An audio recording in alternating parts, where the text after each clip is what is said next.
Okay.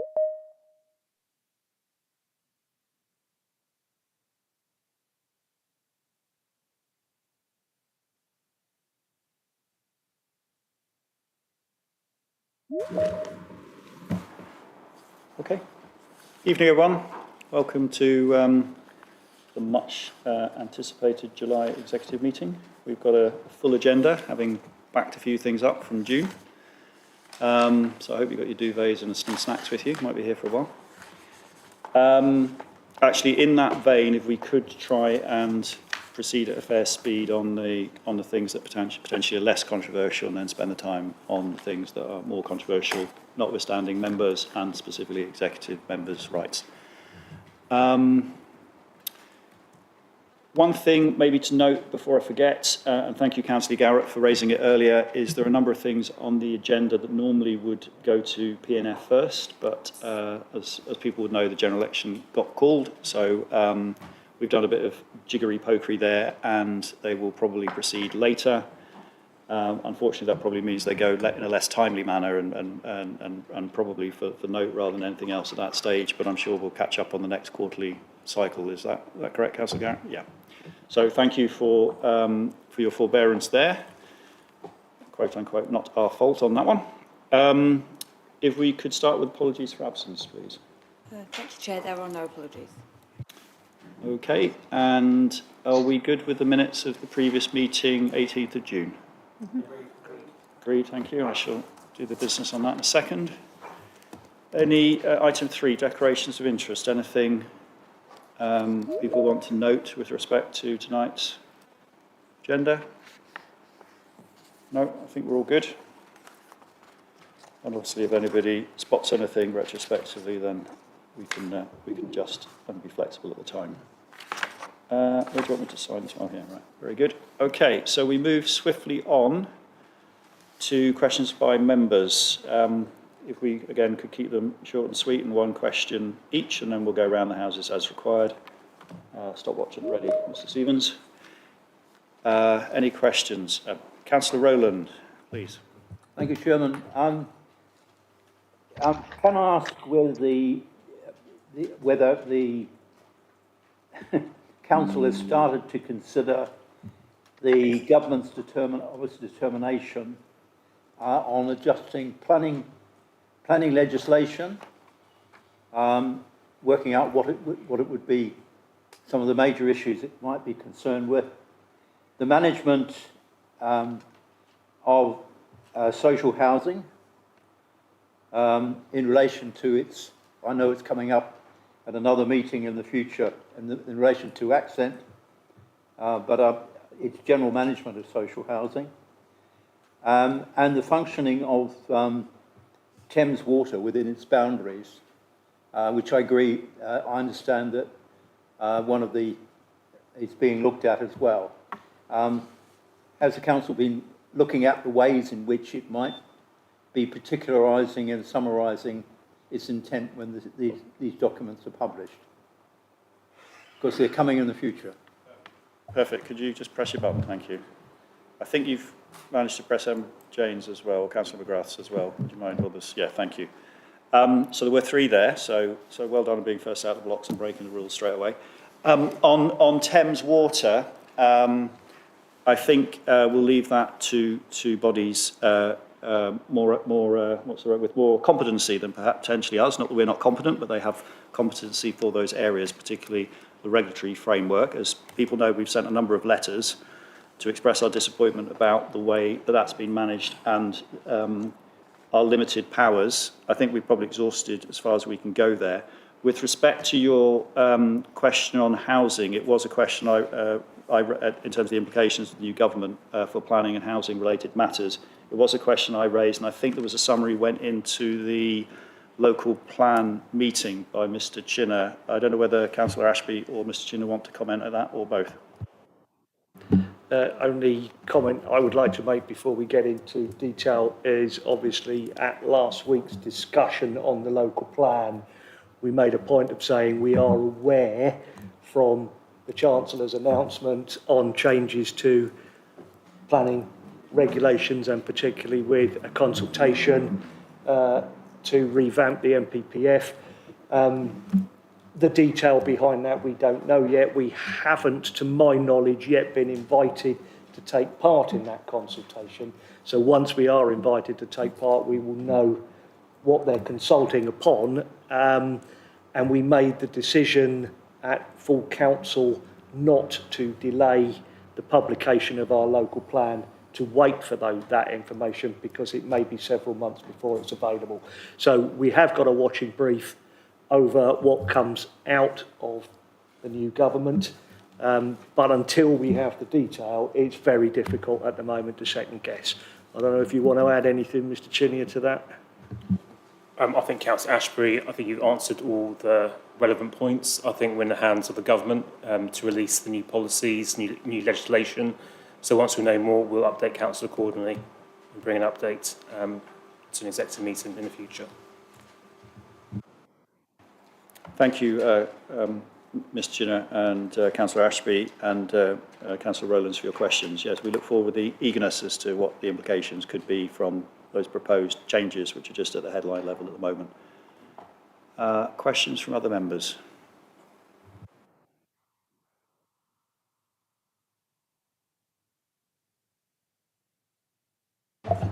Is it Councillor Noble? Is it? Thank you. You have to translate the C bit, doesn't work when you're doing initials. Councillor Noble, please. Thank you. Thank you, Leader.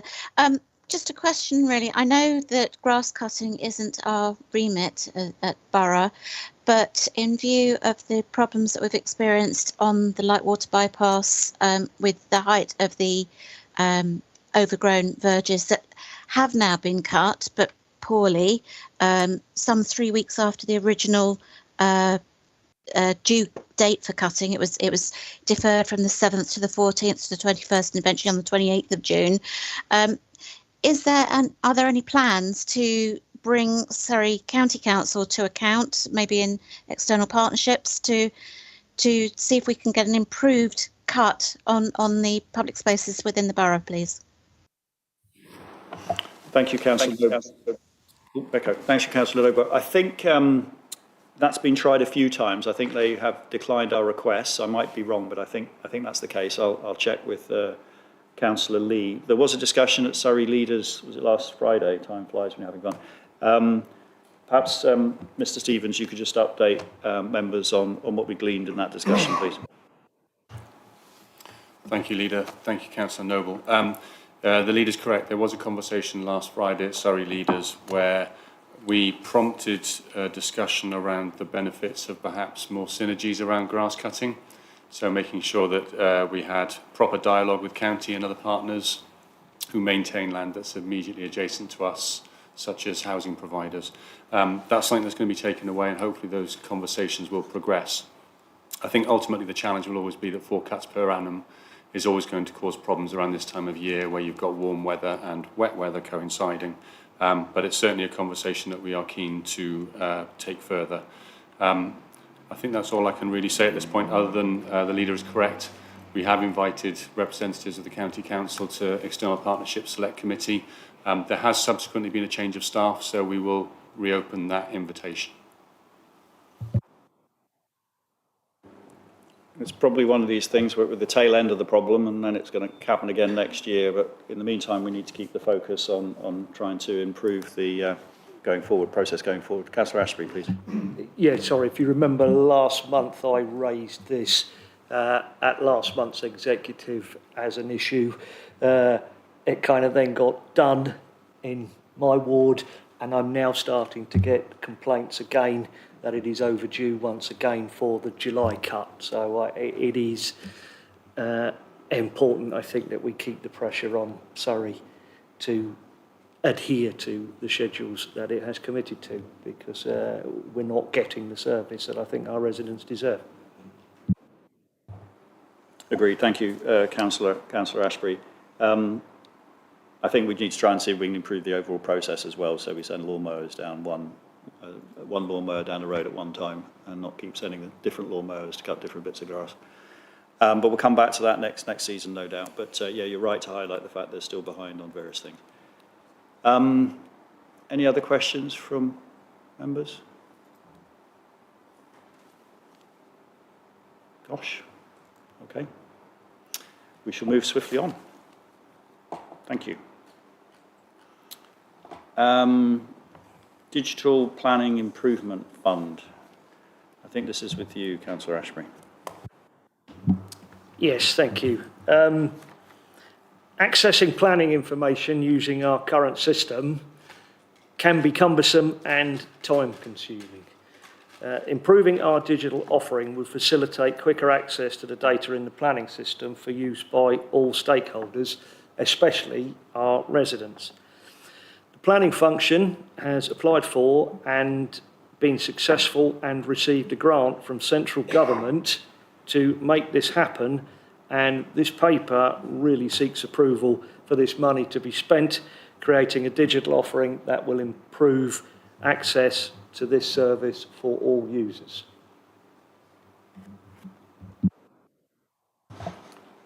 Thank you. Questions from anybody?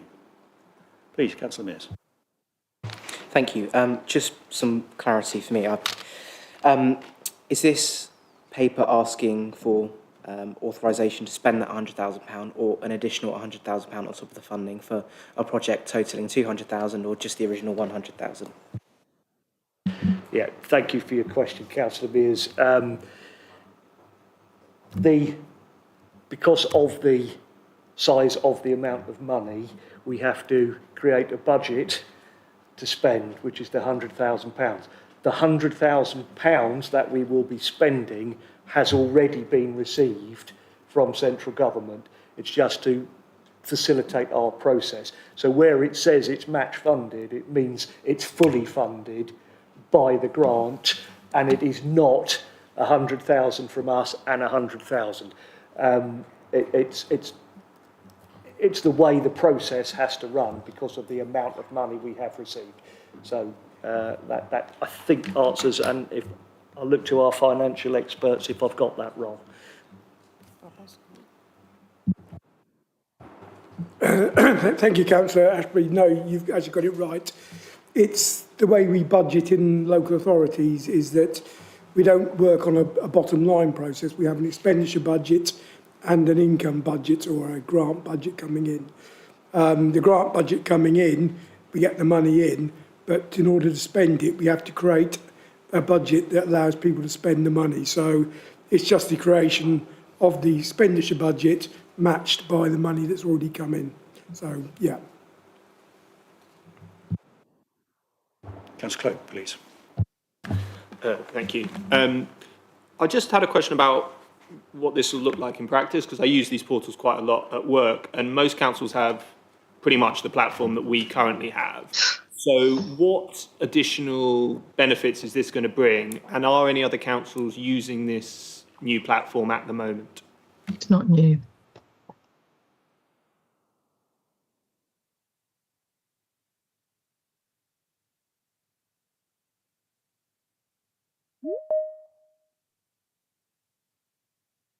I think Mr. Chinny is probably best to answer that question, having seen this in work at other councils. So it would be a system which will be using our current planning system, and it'll be an improvement to what's currently in existence to make the data more readily available and easily viewable by the general public, so they can self-serve, look at sort of major developments which are coming forward as part of the planning process, look at the main sort of highlighted points which are coming forward as part of the proposal going forward. So it will be a system which will be more interactive, and also it will help to provide any planning applications which are happening within the wards of the borough, really. They could go to relevant wards and have a look at what planning applications are occurring in the surrounding area. I've seen it work elsewhere, like where it's made it easier and more interactive. So I think at the moment we've got quite a fairly good system, but it'll be building on that system itself. I hope that answers your question. Yeah, that's fine, thanks. Anybody else? No? Oh, sorry. Who? Oh, Councillor. I'm terribly sorry, Councillor Wheeler, please. It's a very small yellow thing, and you're a very big person on the screen. Sorry about that. Oh, that's quite a frightening thought. There we A are. small yellow thing and a big person, right? Thank you very much, Leader. I've got a couple of additional questions which maybe officers come back to me on. I'd like to know what will be added to the digital platform. I think Mr. Chinnery has explained that some of it will be a breakdown in terms of drilling down to different ward areas, but it'd be nice to have an understanding of the scope of that. I know that when this was first discussed, we talked about having wider stakeholder engagement, and I just wondered what wider stakeholder engagement would actually undertaken. This is very welcome from my point of view. I think I've never been particularly silent on how readily data is available to members, as well as obviously struggles that the general public are having as well. But I just wondered if there could be some assurance around a single view for members and officers so that we can actually see the progress through. I'd also like assurance or reassurance that I'm assuming that this is also this money is allowing us to invest as well as enforcement and building regulations, not just planning. And then my next question is how we are aligning the build to our processes or our processes to the build, because invariably the build is not going to be that flexible. So I just wondered what realignment of internal processes we were going to need to do in order to maximise the return on the investment in that. So in terms of the scope of the actual application to, which is now CLG, was DLUC at the time, it was basically just to build a system which would improve our current offer at the moment. The money is to be used just for planning in terms of planning applications. It's not going to be used for planning enforcement, and it's not going to be used for building control. So that's the scope of the application, which was put forward at the time.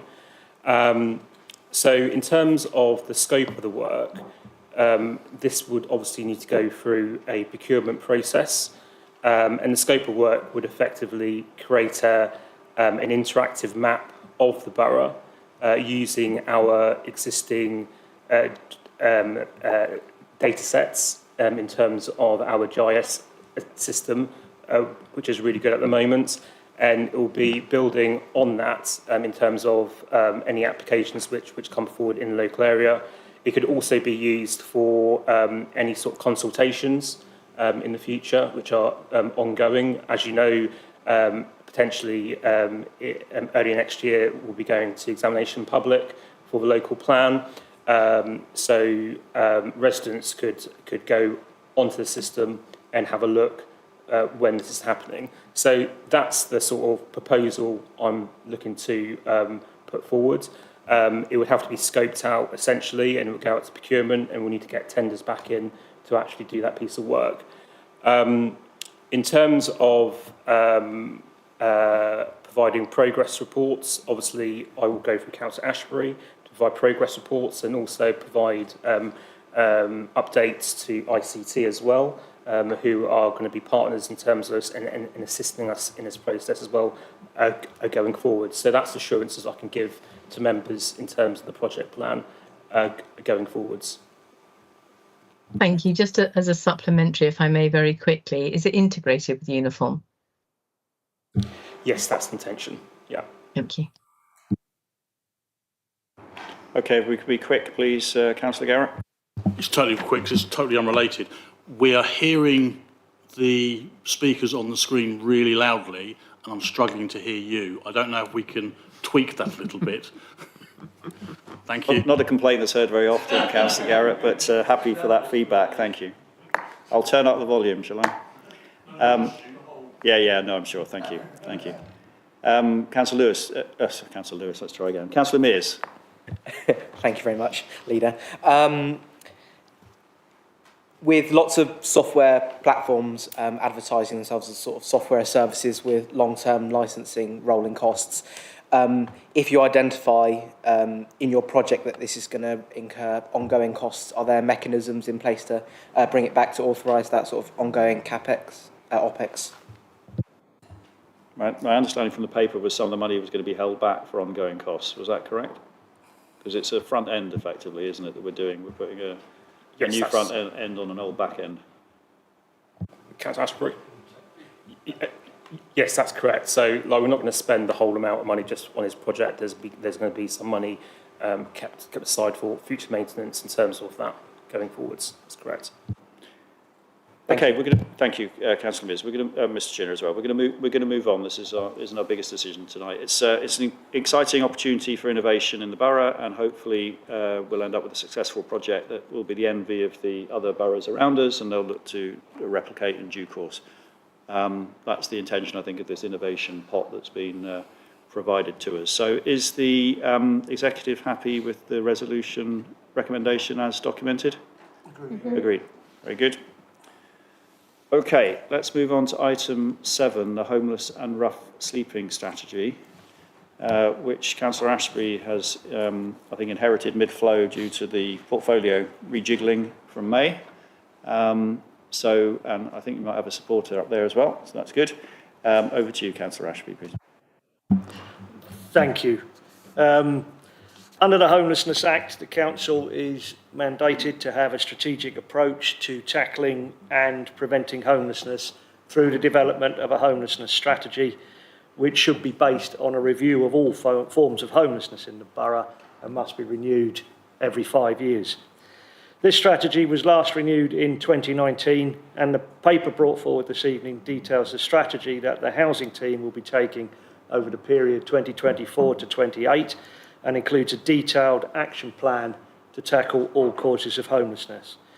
The strategy will be kept under review, as no matter how robust local approaches are, the impact of wider policy and economic factors can impact on local services, and again we will need to see what, if anything, the new government wishes to tackle in this area.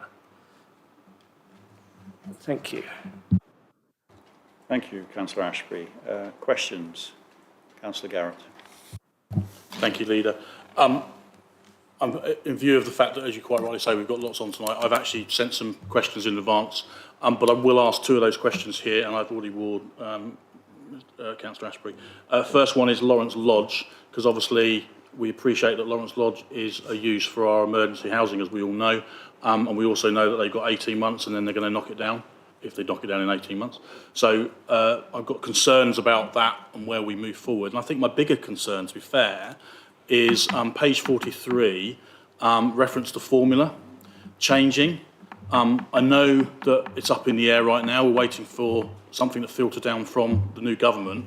But based on what the early ideas are, we could lose almost £300,000 if I'm reading the paper right, which is really concerning. So I'd like to, and I know, speaking to you before, that you haven't got lots of information on that, but I would like it on the record that obviously that's a major concern for us as a borough, and would be interested to hear what the new government are planning to do with that. Thank you. Yeah, thank you for your question, Councillor Garrett, and thank you for your other questions, which we will get written responses to you in the normal timescales. So your first question, Lawrence Lodge. Lawrence Lodge is full and is still being used as interim accommodation, and at the moment there are no immediate plans to decant people out of there. The planning application for the improvement, as you know, has been approved, and there has been an extension given, which I believe has another 18 months or so to run.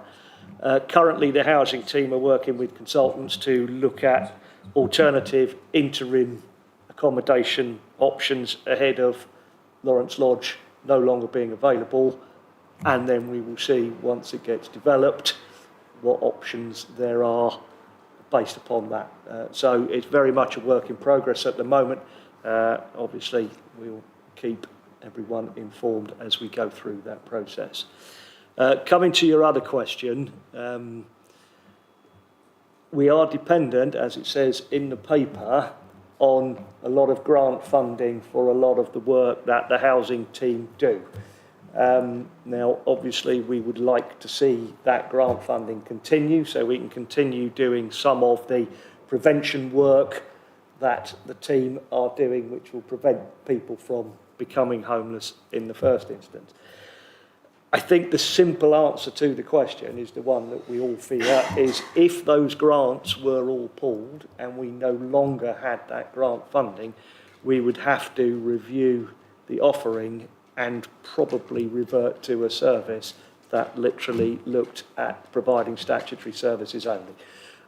Obviously, we're hopeful that that funding will continue, and in an ideal world, we'll get further funding to tackle homelessness within the borough, which we can use to drive more. But I think the simple answer is, if we lost our funding, we would have to really review what service we can offer.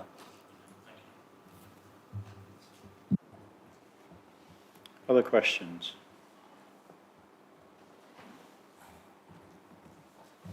Thank you, Councillor Ashby.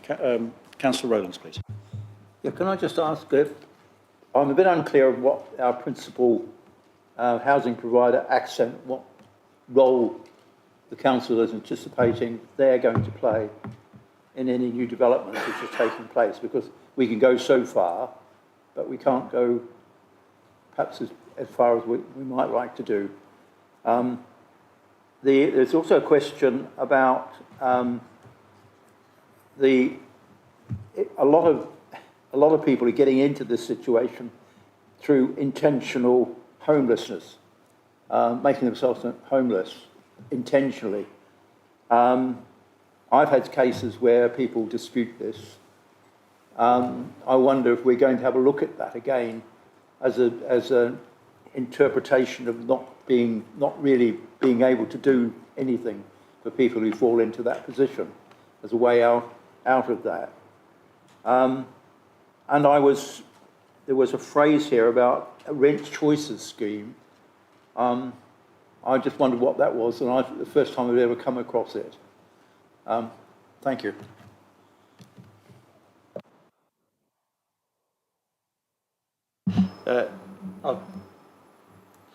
The rent choices scheme, I'll let one of the officers explain how that works. With the view to being intentionally homeless, I think it's fairly clear in the report that whilst we have no statutory obligation to help people who are intentionally homeless, we do offer support and advice on trying to help them find another home when people are in that situation. In terms of the relationship with Accent, the relationship with Accent tends to kick in once we have people who have come through our homelessness processes, through our housing list, and are then settled. So it becomes slightly a different process to be managed rather than the homelessness strategy that we're talking here tonight. I don't know if you have anything to add on that, Mr. Stephen. Thank you, Leader. Thank you, Councillor Ashbury. Just picking up on the first point, Councillor Rowlands, around the role of Accent in providing accommodation. Councillor Ashbury is absolutely correct. In terms of our housing register, clearly if Accent have properties available, we will house them within those properties. The Accent aren't the only registered provider in the borough. We're working with a consultancy called LiveShare, who are looking at temporary accommodation and other accommodation needs within the borough. And clearly that will be done in conjunction, not just with Accent, but with other registered providers as well. So we're not putting all of our eggs in one proverbial basket. In relation to the other question you had about intentional homelessness, I'm quite pleased that we've got Lindsay Large, who's our Housing Solutions Teams Manager, joining us virtually, who will be able to pick up on that one. And also in relation to the rent choice scheme question that you had. Thank you. Thank you, Nick. Yes, the intentionality decisions, we don't actually make that many. I would say that each decision that's made has a right of review attached to it. So customers are able to appeal any decision. and that will be looked at by a new officer not involved in the initial decision making. As a local authority, our figures on intentionality are quite low, and it doesn't. An intentional decision doesn't exclude customers from the full service of advice that they get and any possible assistance into the private rented sector that we can help people with. It just means that we don't owe them a main housing duty in terms of that we're not responsible for discharging the homeless duty. We still have a responsibility to work with them and to provide advice and assistance. It just means that we don't have the main housing duty. In terms of our rent choice scheme, the rent choice scheme is our discretionary scheme that we help people with assistance into the private rented sector. As a borough, we've acknowledged that the private rented sector is extremely difficult for people to get into in terms of affordability. We find that lots of people have the money to pay rent ongoing, but sometimes getting that money together up front is a big stumbling block, but particularly based on current rental. So we have a method in place where we can provide the assistance to people. So we provide people with what we call a grant. It's a non-repayable amount of money that we pay direct to an agent or a landlord to secure a property for someone. And we can also provide the equivalent of a 5-week deposit as well. We have real success with that scheme. I think that the last time I checked, we help as many people into the private rented sector each year as we do into social housing, and nearly all of those come through our rent choice scheme. I hope that answers your question, Councillor Rowlands. Just because it's you, Councillor Rowlands. Nobody else would be allowed. On you go. I see in the paper that there's a talk of the Surrey County Council's role in housing issues, which came as a rather surprise to me. What exactly is the county's role in the housing issue area? There was mention in the paper of Surrey County Council having a role. Yeah, so we have in terms of our housing support service, we have a jointly funded floating support service that county are involved in as well. So I think that may be in the paper where that you've picked up on. So we brought that funding in-house a few years ago, and it's a jointly commissioned project. The floating support team sit within our service, and it's commissioned jointly by us and Surrey County Council. Thank you, Ms Lodge. Any other questions? Oh, sorry, Councillor Weeder again. Thank you. That's okay. If my camera's on, the chances are I've got a question. Other than that, I'm sure nobody wants to look at me as I've just been told it's very big.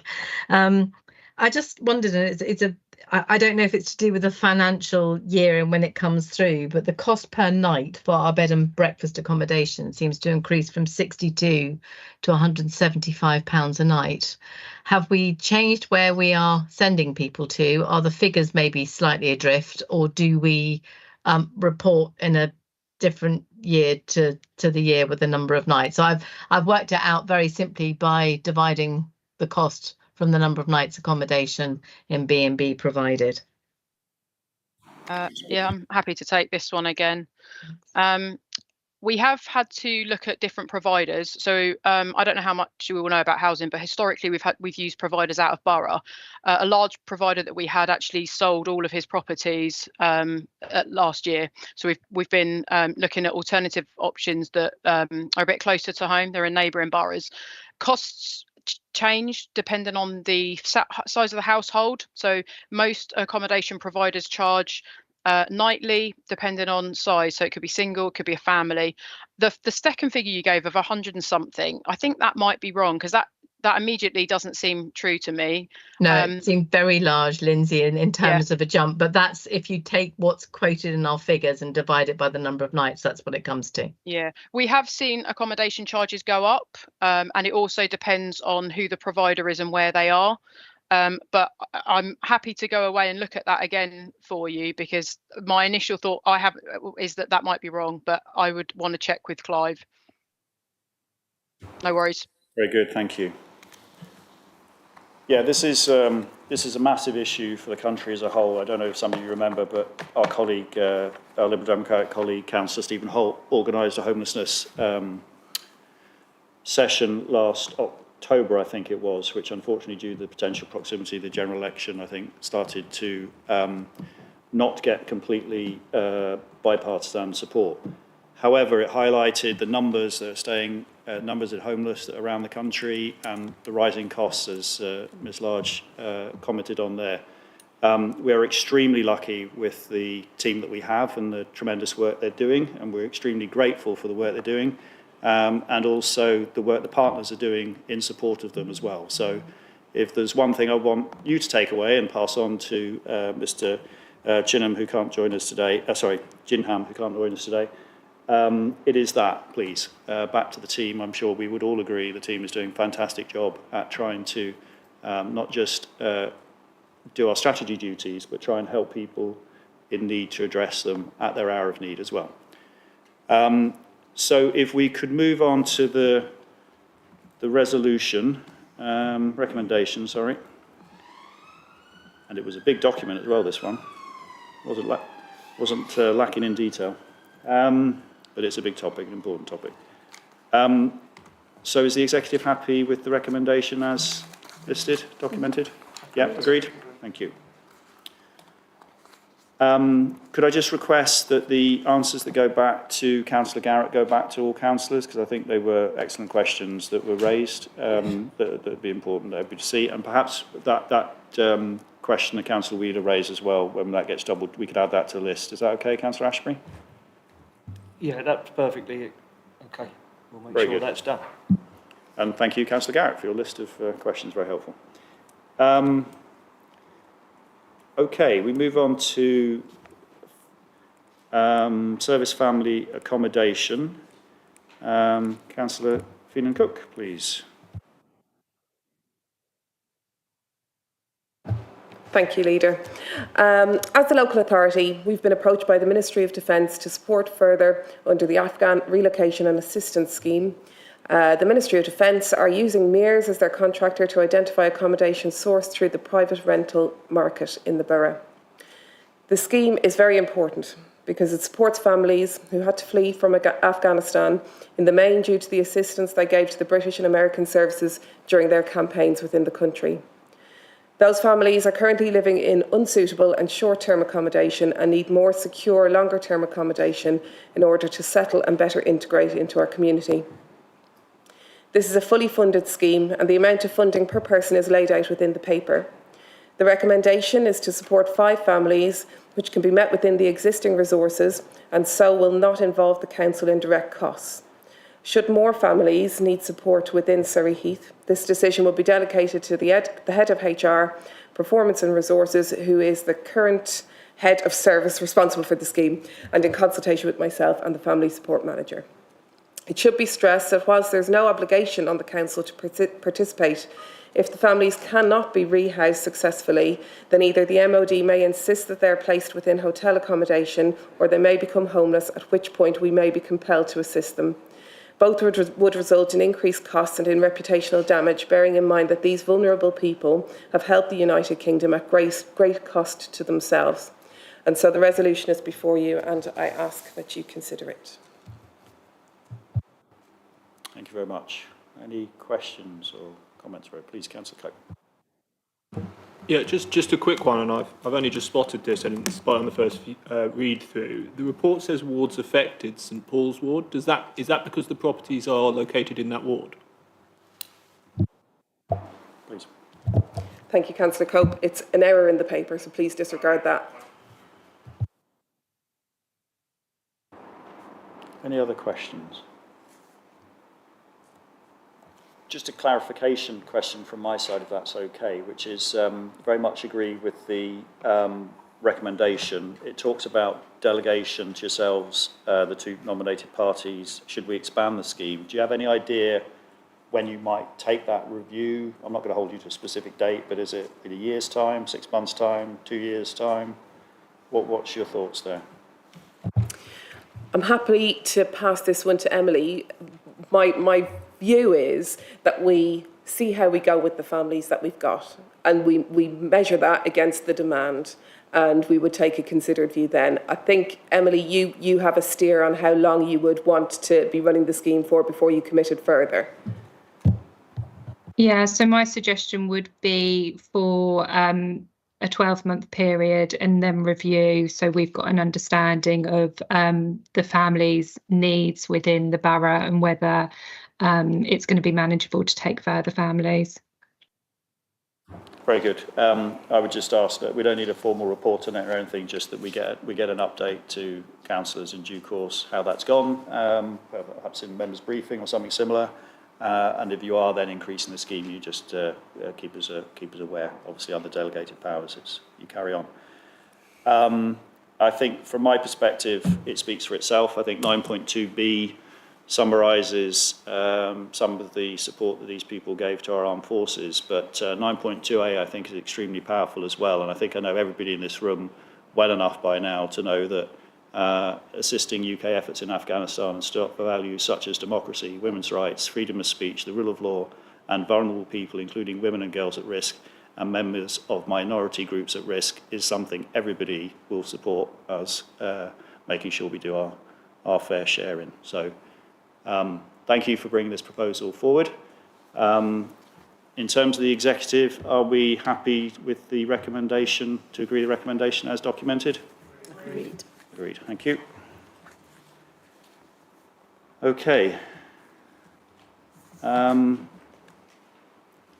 Wood for the trees.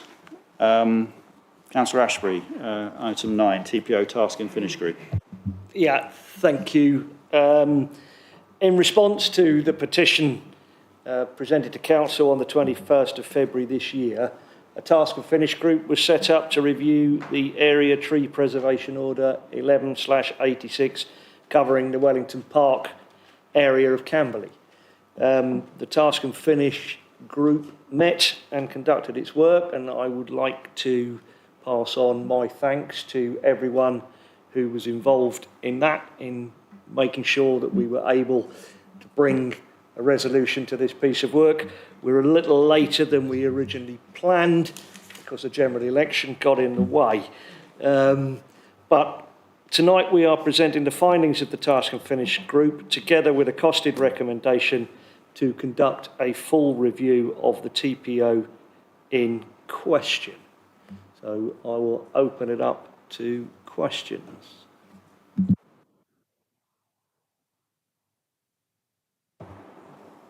Councillor Garrett. Thank you, Leader.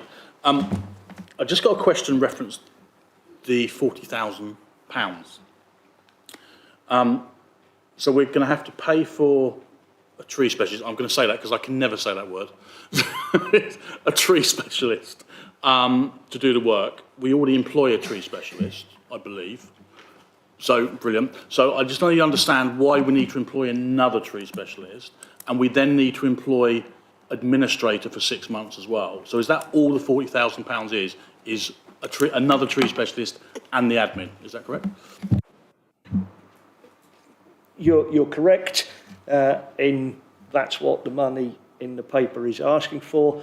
The reason we need another tree specialist is this is a very large piece of work. It needs someone to go out and assess every tree covered in the area TPO against the criteria, and our current tree officer is already rather busy.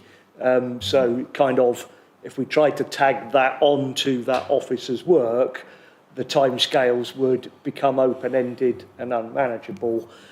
And in terms of, we talk about the admin resource to document that rather than paying someone at the higher rate of a tree specialist to do that admin. That's why it is broken down.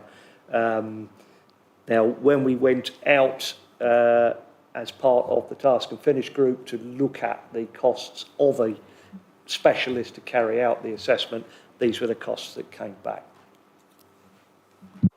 So I've just got one follow-up question, and it's around that. So we obviously know what an administrator is going to cost, because we've obviously got those figures. We don't, at this point in time, know what the tree specialist is going to cost, and I'm guessing we need them for a 6-month period as well.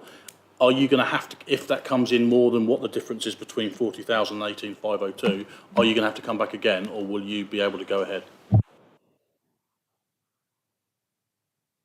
I'll pass that question over to Mr. Chillier, who's had the consultation with the experts.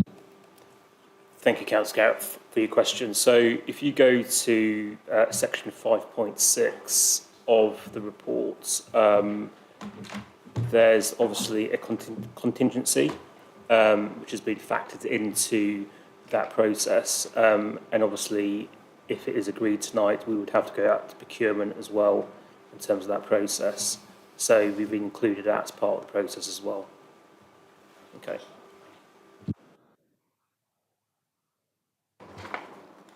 Councillor Rise, I think, was just up before Councillor Cope. You have to go to Councillor Cope. Councillor Cope, as you brought this up initially. Yeah, no, thank you, Leader. And I just want to place on record my thanks to Councillor Ashbury and the rest of the TPO Task and Finish group. I think it was a really good process. I believe it was the first one of these sort of resident-led petitions that made it to full council. And I know that the residents of Wellington Park will be very pleased if this executive does, as I hope it does, endorse this recommendation. I think it was a really good example of cross-party working and how residents can make a difference in their communities using the tools provided by this council. So not a question, but just a little bit of praise. We'll snip that one on the video, Councillor Cope. Councillor Rise, please. Thank you, Leader. So while I was reading the report and kind of considering it, I think it's clear that the Task and Finish group have done a really good piece of work. However, I do want to propose an amendment to the recommendation.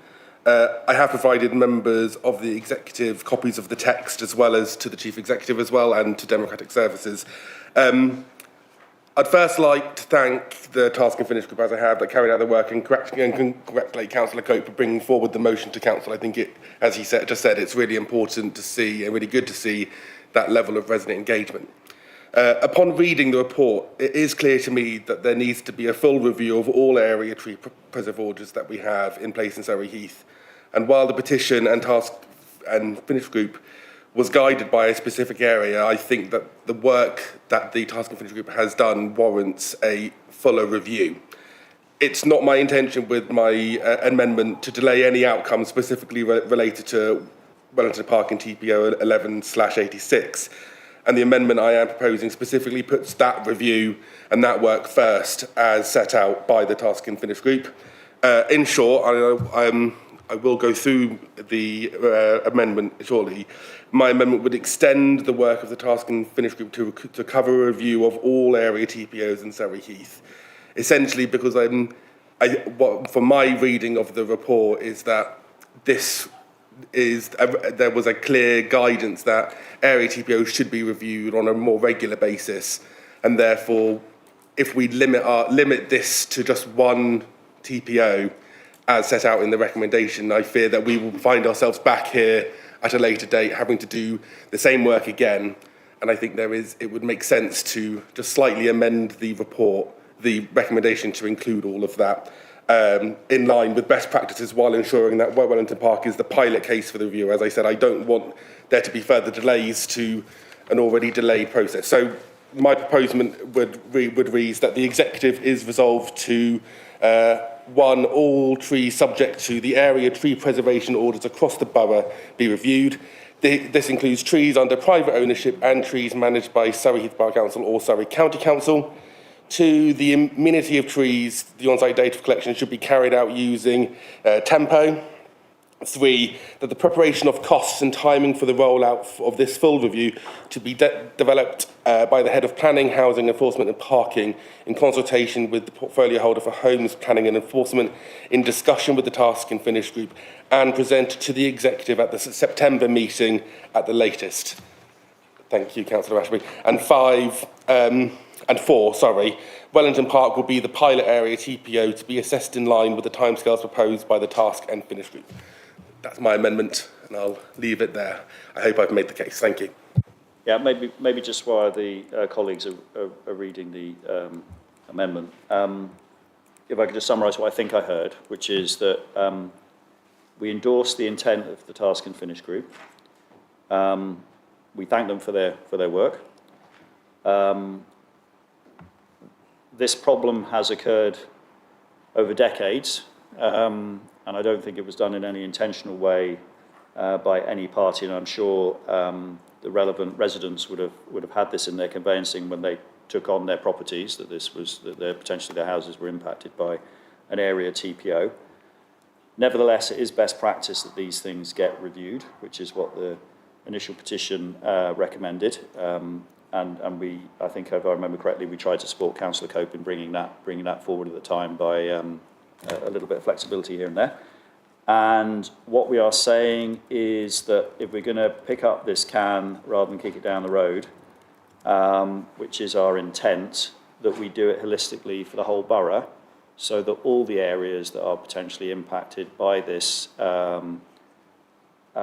get looked at. But equally, the trees of real value, and they will be the majority, let's not forget that, they will be the majority, get the protection they deserve so that we continue to develop and nurture our environment. Is that, broadly speaking, what I heard, Councillor Wise? Yes. Good. Councillor Garrett, please. Thank you, Leader. Based on my previous question, this now means we are obviously going to be looking at an increased cost moving forward. Obviously, I take on board that we're looking at these as two separate entities. Bearing in mind where we are being told we have been financially in the past, I'm a little bit concerned. Do we know the size of the problem, is my question? Do we know how many other areas we're looking at? Because I think that would be helpful to know as well. Yeah. I thought you might know me well enough by now that we wouldn't have made this recommendation. No. But bearing in mind we've just seen that, we don't know that, so I'm obviously asking the question. I appreciate it. Listen, it's like I say, it's a can that's probably been kicked down the road and kicked down the road and kicked down the road, and like a few other things, we're dealing with them. So it's a legitimate point that's been raised by residents. We can see there's a gap versus best practice, and therefore what we need to do is we need to have a measured programme that addresses this over time in the most cost-effective way. But I think Councillor Ashby's itching to get in now, so I'm going to let him in. Just to say, the number of area TPOs we have across the borough is around about 100 of different sizes. Some are this size, some are much smaller, and so on. So the amount of work that would be needed to carry it out is different. Clearly, the amendment proposed by Councillor Rise, which takes it beyond the original scope that the Task and Finish group put forward, means the timescales will obviously lengthen quite dramatically before this work is done across the whole borough. The intention, and it's the last point in Councillor Rise's amendment, is that this shouldn't detract from the work that we agreed for Wellington Park. It may be a slight delay in starting, but it shouldn't delay the end date of trying to get that area TPO. And then we will have to prioritise what it will look like across the rest of the borough. In the brief discussions that I've had on the proposed amendment, we may, and I say may because there's a whole lot of costings that would need to be done, we may choose to go a slightly different path than very expensive tree specialists. I was going to try and say that long word as well then and gave up. Tree specialists to conduct the assessment. We may look at doing it a different way. Don't have the full answer yet. But the thinking is this will be a slow burn project because obviously we're talking £40,000 here to tackle one TPO. There are another 99 or thereabouts that we have to tackle. The costs stack up. So whilst we want to satisfy the desire, we do have to obviously balance that with the cost of doing it, and so the time. So I am supportive of this amendment because of what it does for our residents across the whole borough, and it doesn't detract from the original intention of satisfying the desire of the people of Wellington Park. Yeah, and Councillor McIntyre has been digging me in the ribs that she wants to go next, so she will be next. Is to say Wellington Park will be the first one that goes forward. We can have a discussion about who goes next, and Councillor Ashbury will lead that discussion with support from the officers, but Wellington Park will definitely go first. Councillor McIntyre. Sorry, thanks, Leader. Can you hear me? I do want to talk about the budget, actually, but I had two other points. You made a comment about you think homeowners probably do know when their surveys are done. I didn't know about the TPOs on my land until planning, so that's I'm not sure you can make that statement. But I... I've got over it, it's fine. But the other point, which we haven't really addressed, I think you also mentioned protection of trees. I get a lot of complaints from residents about trees being cut down that shouldn't be, so I think we also need to be making sure that we are protecting the right trees and that there is enforcement when trees are cut down that shouldn't be. My point about budget, though, I'm sure everyone's read all the finance papers in the pack today. I'm struggling to see where the counterbalance for the funding's coming from. So I support the paper that came earlier. I'm just wondering if anyone's worked out what we're not doing to pay for that. But given now that we're talking about extending it, I'm not sure I can support something that hasn't got a cost associated with it. Did the amendment not say it's coming back in September? The amendment says it will come back in September with a costed proposal. So why do we need an amendment? Why can't we just agree what's been presented today and then do a supplementary piece of work? Initial discussions on rolling it out across the borough means we may be able to find a more cost-effective way of conducting the work rather than employing expensive consultants. That's the simple answer. It's a programme that would come to an end over a period of time.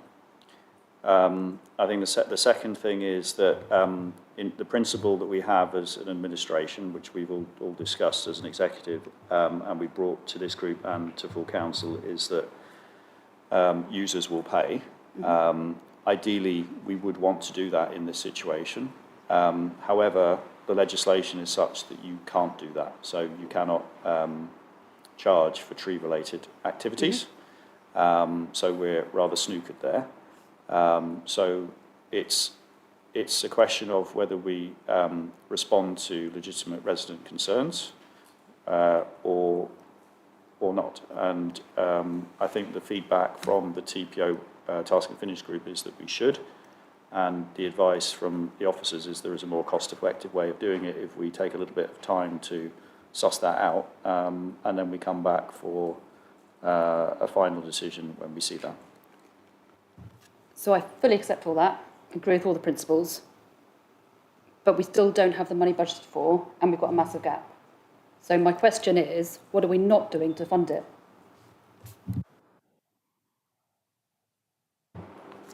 Councillor Rise.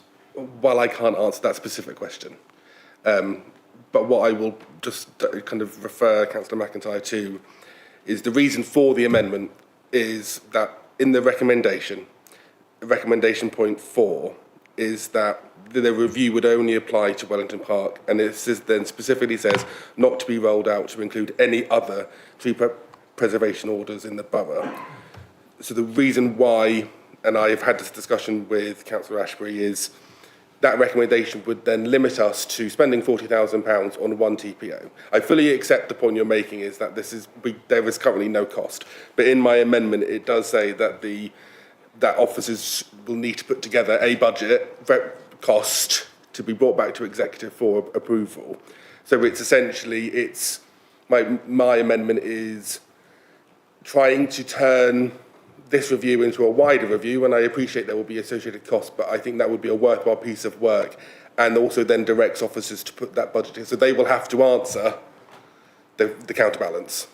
That's my point. And while I know I can't say X is going to pay for Y, I think the amendment does set out that they will have to provide that answer for you.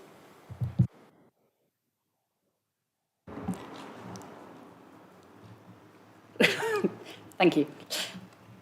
I suppose my point is, if we are saying that we want to expand it because we think that'd be more cost effective, which I understand that therefore the 40,000 might not be 40,000 for that part because it might be then over a greater amount.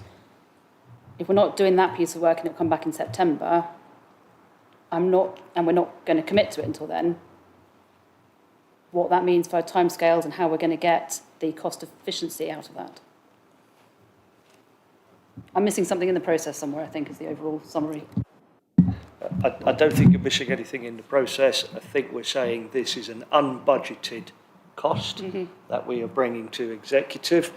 So the TPO, Task and Finish Group, their recommendation was unbudgeted, and it was a request for that money. Councillor Rice's amendment is to roll it out and to take on another unbudgeted cost over several years. We will have to look at how we find that. I don't have the answer today, but if we agree to doing this piece of work, we will have to commit to find that, just as we have to commit to finding the current budget gap that we have in the medium-term plan. So in discussions, and we all sit in lots of meetings, so it's difficult to remember who was in what meeting sometimes. There was, I think, a suggestion that there may be some flexibility in the planning budget foreseen this year to take a couple of months, swallow a couple of months of this. Should we be able to, should we agree it, and should we be able to recruit suitably qualified resources to execute it? So that's one thing to consider, because that isn't necessarily a quick process either, right? That's not to, say that it wouldn't be prioritised. It's just the reality of life. But in tree life terms, mature tree life terms, it's fairly small, in meaningless, 3 or 4 months. That's one thing. I think the second thing is we anticipate that we will be putting a little bit more pressure on the planning team to try and find the remainder, given that we can't swallow this specifically around trees. We can't address fees towards trees. So as Councillor Ashby says, the exact answer to that we don't know, but we know we haven't made things any better by taking this action. Equally, proposed action. Equally, we know that it will come to an end at a certain point in time. So when it comes to the budgeting process, we can phase that in, and we can see that it will roll out, it will drop out of the budget during the time frame. Equally, the alternative is that we don't respond positively to the residents' feedback. So let's go to Councillor Wheeler. No, Councillor Wheeler was miles ahead of you, and even I saw the little icon. So I won't ignore you, but Councillor Wheeler, please. And then we are going to bring this to a close, and we can split any way we like on this one because it's a tricky one. But we will take the question from Councillor Wheeler. Sorry, Councillor Wheeler, please. Thank you. It's a question of choice, isn't it? Is £40,000 spent on this money better spent than £40,000 on a temporary enforcement officer within planning? Or is it money better spent than on supporting a wider group of residents with other services? It's a very limited number of residents that are actually impacted by this. And certainly when I've bought a property with a tree preservation order, it came up in my survey. And if it hadn't come up in my survey, I think I would have been looking to my conveyancing solicitor for some money back. The other point around it is, rather than expand it at this point on something which isn't currently budgeted, why don't we look at doing a very small exercise, and maybe doing a small exercise in-house that maps the processes that we go through in terms of the review of the tree preservation order, rather than actually going to external consultants to get it done all in one fell swoop. I feel very sorry for the residents that are impacted by them. Even though I'm not in that ward, I have been contacted by some of them, and I have a great deal of sympathy for what they're experiencing.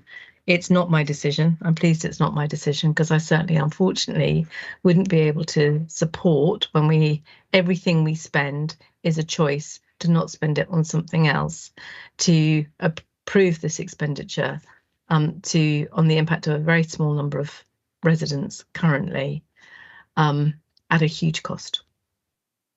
Thank you. Who was first over there? Councillor Cope, please. Thank you, Leader. I may have to retract my praise. I'm pretty frustrated by what I've just heard.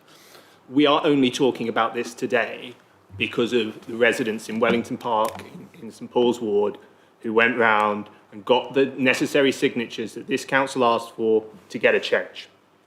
It's been supported by over 250 residents. That's nearly half of the residents who live on the Wellington Park estate. The petition closed in December. The last TPO Task and Finish group meeting was in May, and yet we get this amendment tonight. Myself and the residents were expecting, and from this report, to leave tonight with a budget and a timescale. This amendment gives us neither.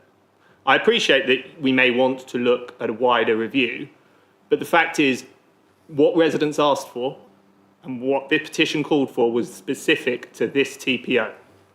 And a cross-party Task and Finish group with a Liberal Democrat majority came to this conclusion. And now you're turning around and saying, well, you'll have it when you have it. I mean, it says, the amendment says, the Wellington Park will be a pilot area to be assessed in line with the timescales proposed by the Task and Finish group. I don't even know what those timescales were, and I was on the Task and Finish group. What timescale does that mean? And what reassurance can I go back to my residents to say this is actually going to happen? Residents often criticised me over the last year saying this council's a talking shop, and that's exactly what you are proving tonight. Thank you, Councillor Cope. The Task and Finish group actually did ask, under the terms of reference, it did ask for the wider implications to be considered, and that hasn't been considered. So we have had to pick that one piece up outside the Task and Finish group. The second thing, it's quite easy for the Task and Finish group to make financial demands on the council, but unfortunately, that, as Councillor Wheeler highlighted, they're not the ones making the decision, and this is currently unbudgeted. So Councillor McIntyre did have a point around where is the money coming from for this accelerated timescale. What I propose to do is to move forward with Councillor Rise's recommendation, because what that does is effectively give the officers and Councillor Ashbury more time to assess the wider implications of this for the borough, which was part of the scope of the Task and Finish group, and then to bring back the item in September. We would be more than happy to bring it back in August. Unfortunately, we don't think the time frame is there for the work to be done, specifically as I think the recommendation says that it will go back to the Task and Finish group for consideration. So we are very much keeping the Task and Finish group in the loop on this proposal. We also just need to bear in mind, Councillor Cope, that these issues have been in place for decades. Decades. Yeah, and we are trying to deal with it in a sensible and measured manner, but we won't be forced into a time frame that is impossible to achieve. No, I'm sorry, Councillor Garrett, we're moving this one on now. No, I'm sorry, Councillor Garrett, we're moving this on. No, we're moving this on now. Okay. Councillor Rise? I do just want to quickly refer to Councillor Cope's comment about timescales. I mean, he has there was a recommendation that came out of the Task and Finish group that says within 6 months. That is a timescale. If he was on that Task and Finish group, he should be. It says the review to be completed within 6 months, undertaken within the financial year. And if you understood how decisions were made in the council, they are made at the point of when a decision is taken by executive. But you've deleted that from the But that is the recommendation that was proposed by the Task and Finish group. But you're deleting it and replacing it with your wording. Okay. Enough. Thank you. We've had a good discussion on this. It was a good intention to bring it forward, highlight an issue for our residents. I think it is wider than Councillor Weeder commented on, because we know there are many different areas within the borough that are suffering from these concerns. So I think it's Councillor Rise's recommendation that I would like to put to the executive as it brings it back again in September with the wider implications for the borough considered. Can I recommend a vote by show of hands, considering... Yeah, that's fine. That's fine. Thank you, Councillor Rise. All those in favour of the Councillor Rise's amendment, please. Thank you. Carried. Have you got enough for the wording? That's clear enough? Very good. Okay. My machine has checked out. We'll have to wait for it to wake up. Here we go. Thank you very much. Councillor Ashby for bringing that forward, and Councillor Rise for your amendment, and Councillor Cope for and others for the work done in the task and finish group. We move on to the end of year performance, which sits with me, but obviously it covers all aspects of the council. It's a standard report that I think everybody's familiar with, that highlights the progress. I don't intend to go through it word by word. Obviously, lots there to celebrate. A few things where we would all grimace a little bit, particularly around the ability to get electricity to some chargers. But on balance, good progress. Has anybody got any questions? Councillor Garrett, please.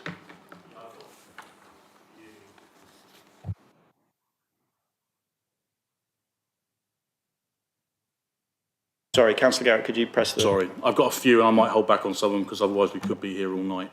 Let me just find them.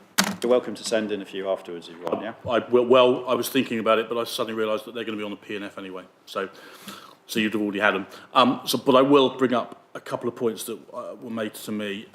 So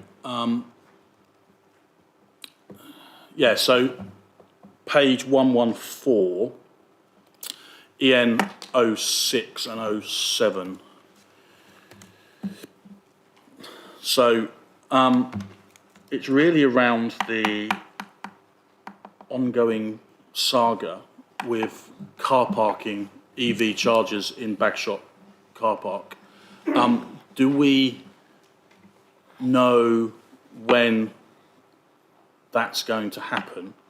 Because it was probably one of the first that was started and it's still ongoing. I was in there during the general election, because we were walking around various car parks, and saw that they still weren't connected. And I know we're not paying for them, but we've paid for the work, and they're still not connected. And obviously we haven't got any income coming from them, so I'd be interested to hear what the situation is with that. So that's question number one. Do you want me to go through the couple that I'm going to pick out, or do you want to come back? Sorry, Councillor, I missed the end bit there. Do you want me to carry on with the couple? Yeah, let's deal with that one at a time. Fine. I'll honour the thing to come back That's to fine, straight cool. away. Thank you. So, any of the officers able to respond to that? I don't think we've got the right people here, have we? Yeah, we'll have to come back to you in writing on that one, but point is taken. It's quite frustrating when they put the things up and they just sit there forever, yeah.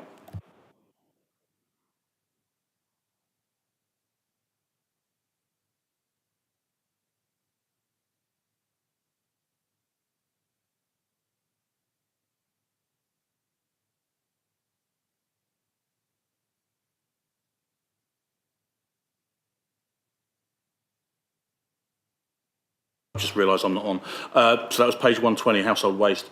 The numbers are going in the wrong direction. I remember we may have discussed it at previous P&F. I think it might have been the review, half year. So I'm just wondering, moving forward, I know we've got some steep targets. I'm just wondering what we're looking at doing to try and increase those numbers. And I will pick one more, and then I will leave you. Councillor Garrett, could we just deal with that one quickly? Yes. So, are you saying page 120, household waste recycling and composted, yeah? Yes, exactly. It says the end of year 23-24 is 59.5, and it says higher is better, so I think it's improving. This number here is lower. Because our target is 63. Yeah, against the target, but in terms of the increase compared to 2022-23, it's improved 0.2%. So, Councillor Rise, do you want to get me out of the hole here? So essentially, we are not hitting the target that we have set ourselves. We're not that far behind, I do take that point. There are a number of reasons that can explain it. I'm happy to respond to Councillor Garrett with a detailed response. I know Mr Stevens would probably be able to answer that question here. I just don't have the reasons to hand. And if you don't mind, thank you.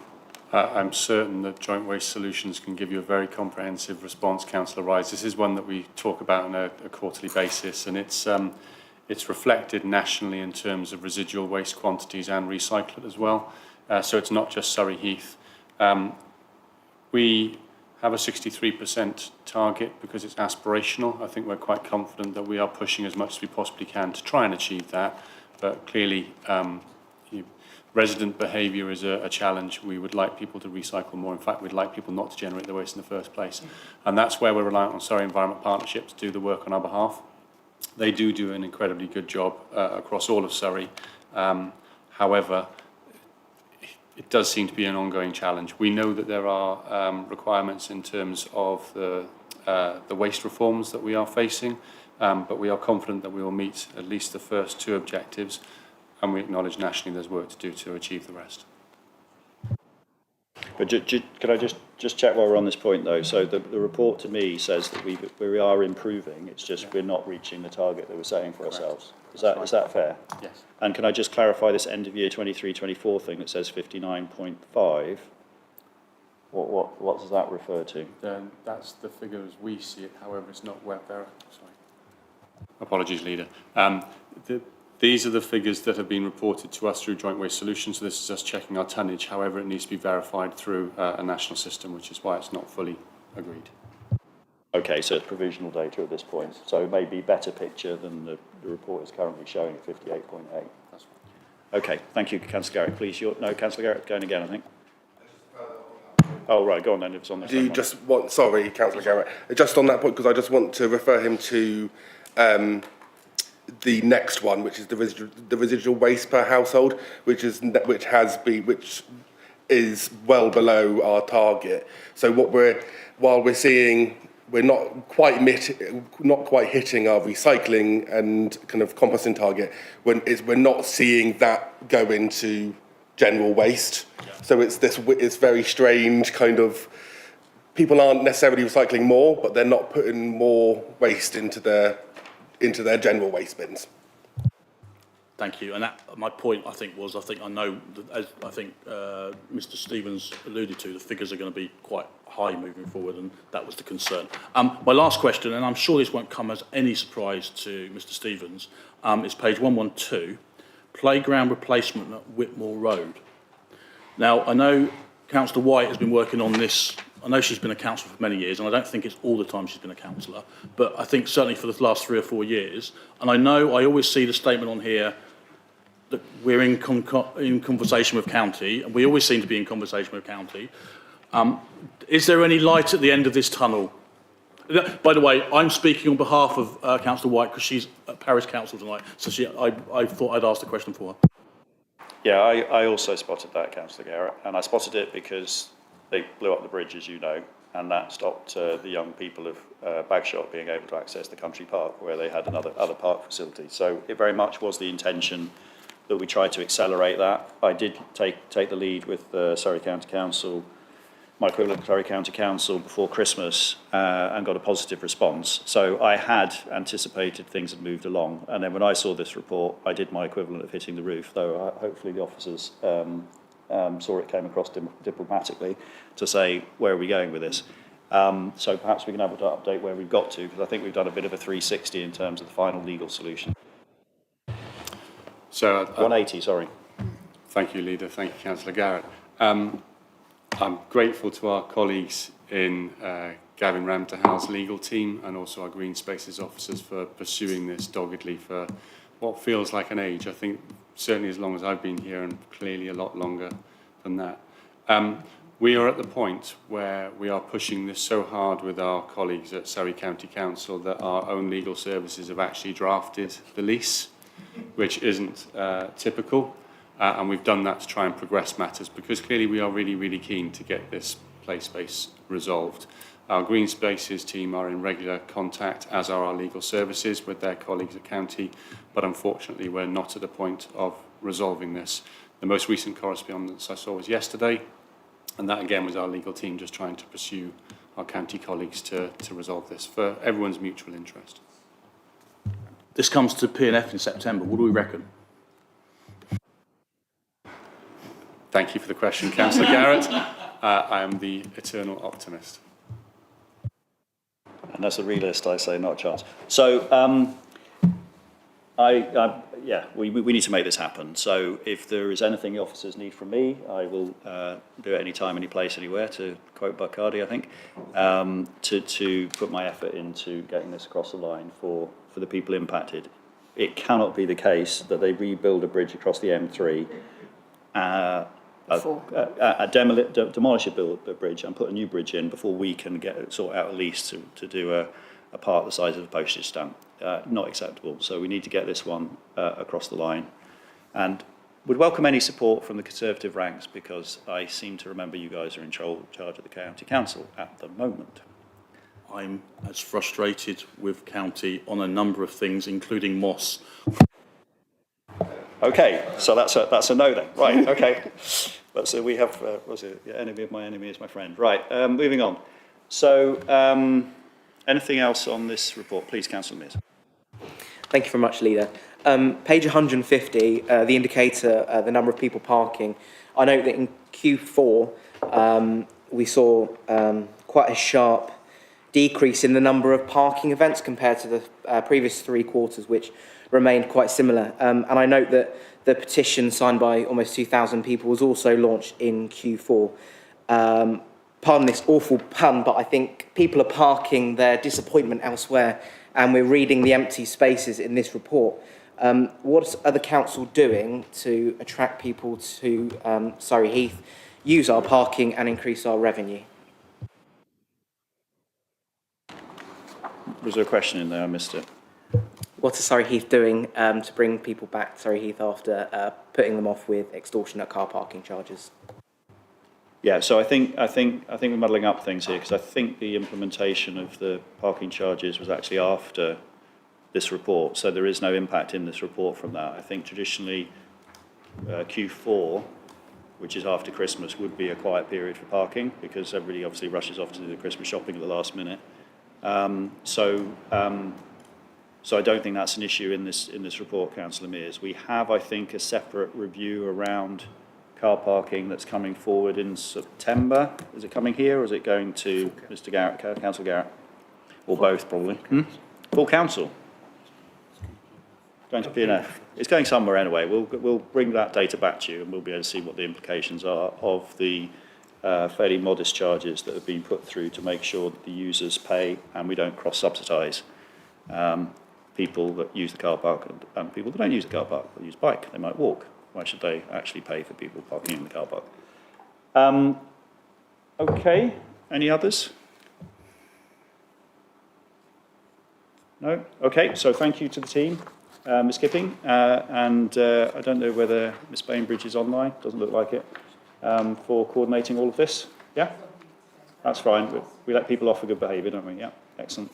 So, Magic, and I think, as Councillor Garrett rightly highlighted, there's a few things we want to chip away at here. Whitmore Road being one of them. Getting electricity to some posts is another one. Okay. Very good. We move on. And I know many of you have been waiting for the finance section. We're getting there, aren't we? Oh, we've got there. Councillor McIntyre, please. Base budget review. Thank you, Leader. I feel like we've just done the finance review already. Base budget. So, as you'll all be aware, I think you'll all be aware, the base budget review process for this for the financial year 24-25 has concluded. And my thanks go to all the finance team for running a smooth process, and portfolio holders for engaging with the process, and all the other officers that have had to endure it. As with previous years, we have made the target that was identified in the MTFS, although clearly that now needs to be delivered on. And just to remind people, it includes additional income, reduced expenditure, and any efficiencies that may have been identified. It is really clear now, though, that we are at the point where there are very few sort of savings that are going to be able to be made, and this is made up of a number of single items or one-off items. So it is going to get more and more difficult in future years, or to accommodate any unplanned and unbudgeted costs. So we know that 2025-26 will be a challenge as well for us, but we have a transformation agenda being looked at, and obviously the commitment to that is fundamental to supporting the council finances going forward. Any questions from the papers?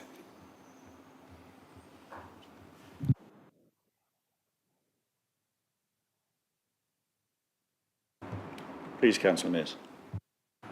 Thank you. I'm looking at the cumulative savings graph, and I think it's an interesting choice of graph because I think it paints a prettier picture than actually is. You know, the previous administration in their year 22-23 took a large amount of savings against their target, which plotted on a cumulative savings graph like this shows that we're sort of almost consistently achieving target versus identified. Are we asking ourselves tough enough questions? Are we being frank enough? Because it looks pretty flat and negative if you were to plot this graph, on a non-cumulative basis. Thanks for the question, Councillor Mears. I mean, the table, the numbers are in the table above, right? So we're not trying to come up with a graph that looks better. I think it would be fair to say that we have been fairly tough. The majority of the savings, as you're right, went in 2022-23, which didn't leave a huge amount left, right? We've still got to find savings within the services that we're left with. So I don't know whether Mr. Watson wants to comment based on the fact he's been here longer. But I would, my genuine feeling is that we are being tough. I think we need to go through the transformation agenda to be able to fully make all the efficiencies that we possibly can do for the benefit of the residents. But the picture does look bleak, and we do need to be really careful with what we're spending our money on. Thank you very much, Councillor McIntyre. Councillor Mears. I must just say, Councillor Mears must be related to one of my PT instructors in the army who decided that something that's going up a hill like that is actually flat. But I will let that one go on that point.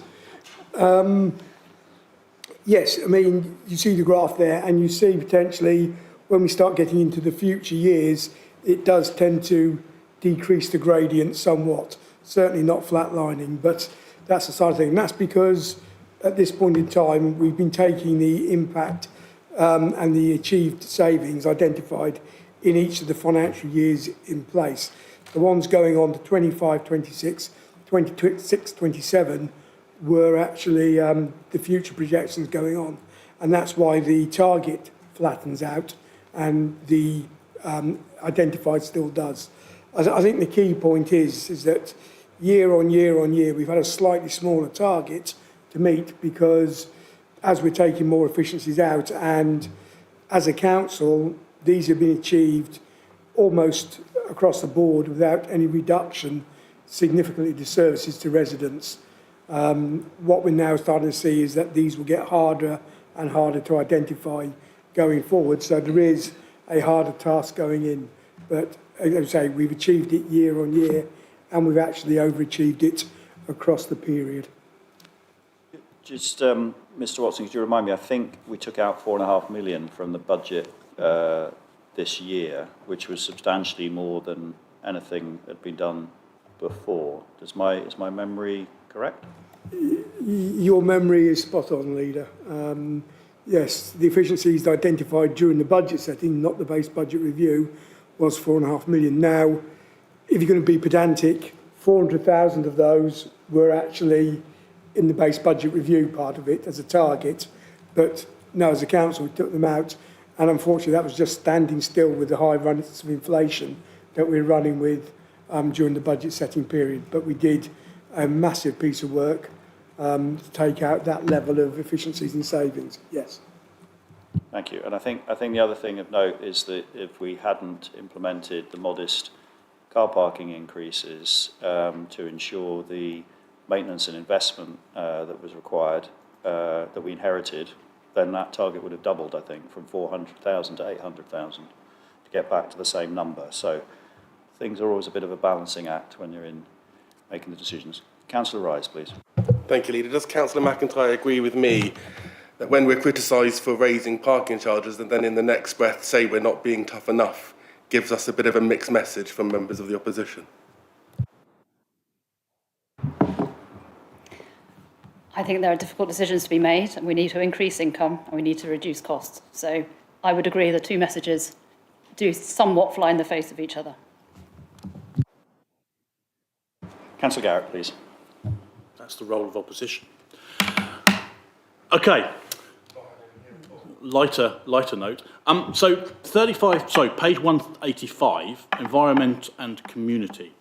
Change of use at Frimley Lodge Park, dog walking area. 35,000. So that's, if I'm reading this right, and I've only been doing this 5 years and I still struggle whether it's incoming or outgoing, but if I'm reading it right, that's an income of 35,000. Yes. How? I think that's the easiest question. Councillor Rise. Through bookings. It would be a secure area that would only be accessed by booking it. So people are paying to go in an area within Frimley Lodge Park where they can walk their dog? Not yet, because that doesn't exist, but it's being explored. So it's an assumption of what that income would be if that was there. So. Yes, so the 35,000 is an estimated income that would be generated by having a specific dog walking area within Frimley Lodge Park, and it's being explored through officers and myself at the moment. Thank you, because it was a large amount of money, so I just wanted to question it. And the second one was, and I'm pretty sure this is a conversation we've had with Mr. Watson. Again, it's down to the way stuff appears in the budget. Finance agency staff, 25, 50, 50. Is that continuing, or is that because we're saving 1 year, we're going to be saving that over the next 3 years, or are we saving 25,000 the first year, 50,000 the second year, and 50,000 the third year? Sorry, that's page 186. Sorry, 186. Finance agency staff. They're the savings that we would incur within those years. So it's not the same person. Is it the same person, or is it different people? I'm just trying to make out if that's one, because I have an issue with this because it should be really easy to understand, but I sometimes struggle. So I feel like I know what I'm talking about, but I am going to pass I think I've asked the question of Mr. Watson before, and he came up with a really good answer, but I'm trying to remember what it was. So am I, Councillor Garrett. No, what you've got there is a cumulative amount. So 25,000 in the first year coming out the base, 50 coming out the base again, making 75,000, and then 125,000 at the end. This is the fact that we had, as part of our stabilisation of finance, money involved in the process to bring in consultants to help come through.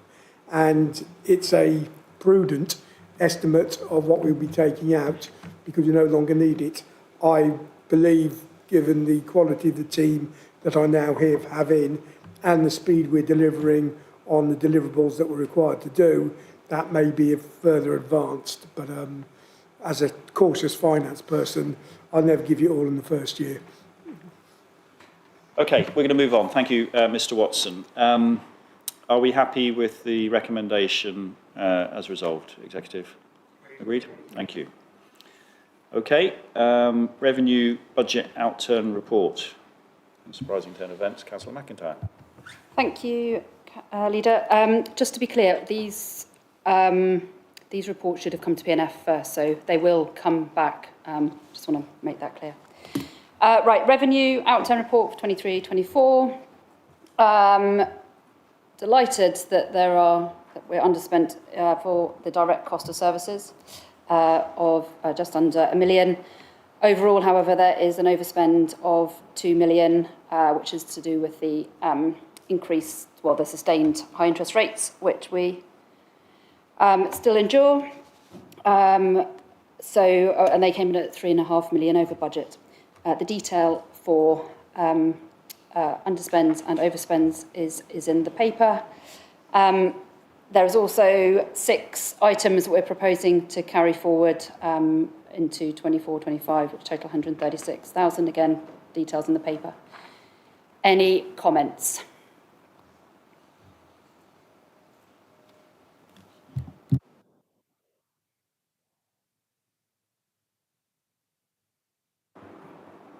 Gosh.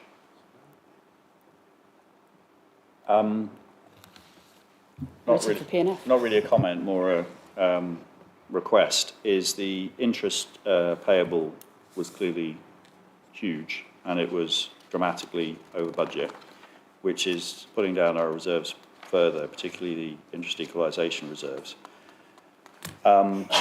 When can we expect to see the property portfolio financial review, which we did an interim one last November, I think, it might be in October, but anyway, November, October time.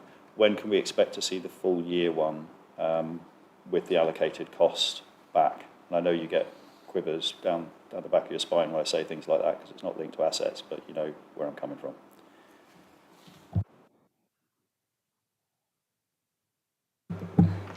It's something, again, that we're working on with the property team around where their assets are there. The next step that we need to produce is working out which assets generate which levels of income to allow us to decide whether there's a hold, sell or use increase on the assets, which is a standard process of doing. There's an asset management system being developed by Property Services, which we will piggyback onto and use for that. In terms of the value of the assets, we have those for the 23-24 accounts, so as at the 31st of March 24, and they're very much in line with where they are. They haven't dropped a huge amount apart from the impairment on House of Fraser with the asbestos in there. We're hoping that that impairment will reverse somewhat once we've cleared the asbestos out and allows us to then restore some potential value into that asset.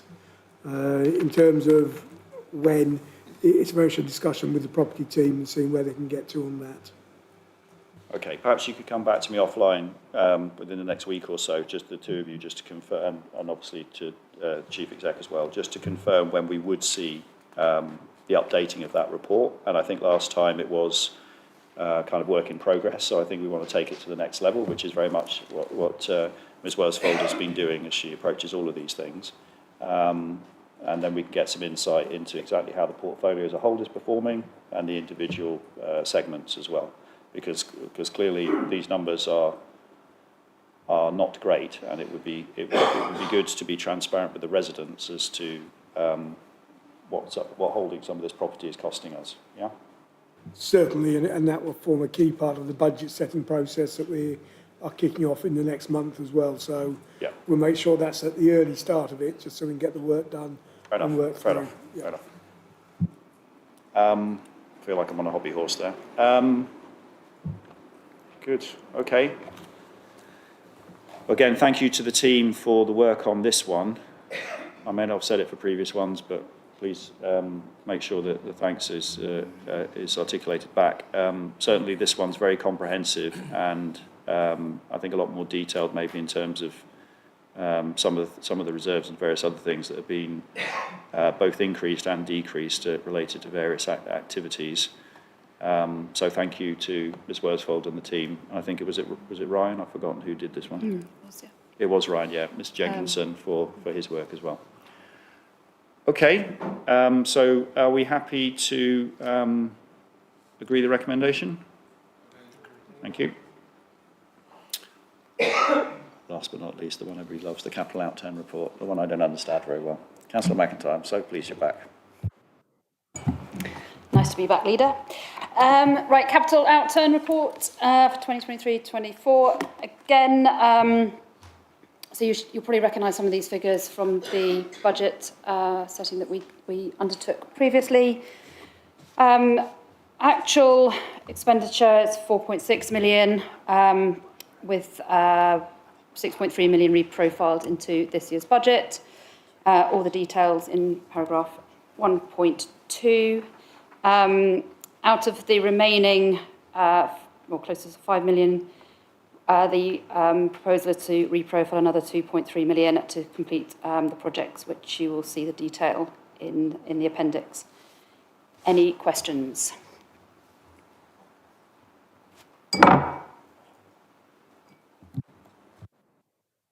No? Okay. A lot of work goes in it for no questions, Ms. Worsfold. Thank you very much for the work on this. What was the question, sorry? Yeah. And you get it. Right. You get it. A lot of work goes into it, and then we don't do any questions. But maybe that's a good thing, because all the questions have been answered in the report. Hurrah. Right. So if we are we happy to proceed with the recommendation as documented? Agreed. Thank you.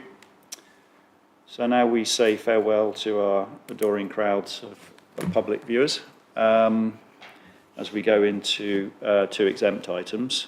So the executive is advised to resolve that under Regulation 4 of the Local Authority Executive Arrangements, Meetings, Access to Information, England Regulation 2012, the public be excluded from the meeting for the following items of business on the ground that they involve the likely disclosure of exempt information as defined in paragraphs of Part 1 of Schedule 12A of the Act, as set out below.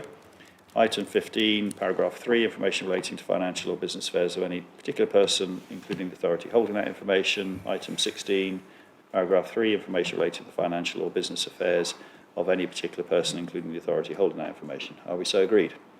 Agreed.